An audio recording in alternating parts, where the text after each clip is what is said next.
കുട്ടികളുടെ ചെറുപ്രായത്തിലുള്ള ഭക്ഷണക്രമത്തിൽ ഒഴിവാക്കാൻ പറ്റാത്ത അല്ലെങ്കിൽ അവർ ഒഴിവാക്കാൻ സമ്മതിക്കാത്ത ചില ഘടകങ്ങളാണല്ലോ ഐസ്ക്രീം അതുപോലെയുള്ള മറ്റു ചില കാര്യങ്ങളൊക്കെ, ഈ കോള അതുപോലെ. ഇത് അപ്പൻഡിക്സുമായി വല്ല ഡെഫിനറ്റീവായുള്ള ആ കാര്യം എനിക്ക് അറിഞ്ഞൂടാ. പക്ഷേ എല്ലാം ഒരു ഫാസ്റ്റ് ഫുഡ് എന്ന രീതിയിൽ അത് കണക്കാക്കിയിട്ട് അത് ഒരു പോസിറ്റീവ് ഓർഗനായിട്ട് അല്ല റിസ്ക് ഫാക്ടറായിട്ട് ഫാക്ടറാണ്.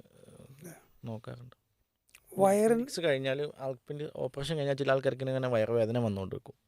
അത് ഞാൻ പറഞ്ഞ പോലെ അപ്പൻഡിക്സിൻ്റെ ഇതനുസരിച്ച് ഓപ്പറേഷൻ്റെ ഇതുപോലെ ഇരിക്കും. അപ്പം ചില ആൾക്കാർക്ക് ഇങ്ങനെ ഇടയ്ക്ക് വീണ്ടും ആ ഭാഗത്ത് വീണ്ടും വേദന വരും. അപ്പോൾ ആൾക്കാർ പറയും എന്താ അപ്പൻഡിക്സ് വീണ്ടും വന്നോ എന്ന് പറയാം. അത് അപ്പൻഡിക്സ് വീണ്ടും വന്നതല്ല. അപ്പോൾ ഈ കുടലിൻ്റെ ഒരു ഓപ്പറേഷൻ കഴിഞ്ഞാൽ അല്ലെങ്കിൽ വയറിൽ ഓപ്പറേഷൻ കഴിഞ്ഞാൽ സ്വാഭാവികമായിട്ടും ആ ഭാഗത്തുള്ള കുടലുകൾ എന്ത് ചെയ്യും, ആ ഭാഗത്ത് ഒട്ടിപ്പിടിക്കാറുണ്ട്. അത് ഒരു നാച്ചുറൽ പ്രോസസ്സാണ് കുടലിൻ്റെ. അപ്പോൾ അത് വീണ്ടും അതവിടെ ഒട്ടിപ്പിടിച്ചാൽ അതിൻ്റെ ബവലിൻ്റെ മൂവ്മെൻറ്റ് കറക്റ്റായിരിക്കും, ഫുൾ കറക്റ്റാവില്ല. അപ്പോൾ അത് വീണ്ടും വേദനയായിട്ട് വരാറുണ്ട്. അപ്പോൾ ആൾക്കാർ വീണ്ടും ഇങ്ങനെ പറയും അപ്പൻഡിക്സ് ഫുൾ എടുത്ത് മാറ്റിയിട്ടില്ല തോന്നുന്നു. അപ്പോൾ അതുകൊണ്ടാണോ എന്ന് ചോദിക്കാറുണ്ട്. അപ്പം അത് പിന്നെ സാധാരണ മരുന്ന് ഒക്കെ കഴിച്ചാൽ അത് മാറും.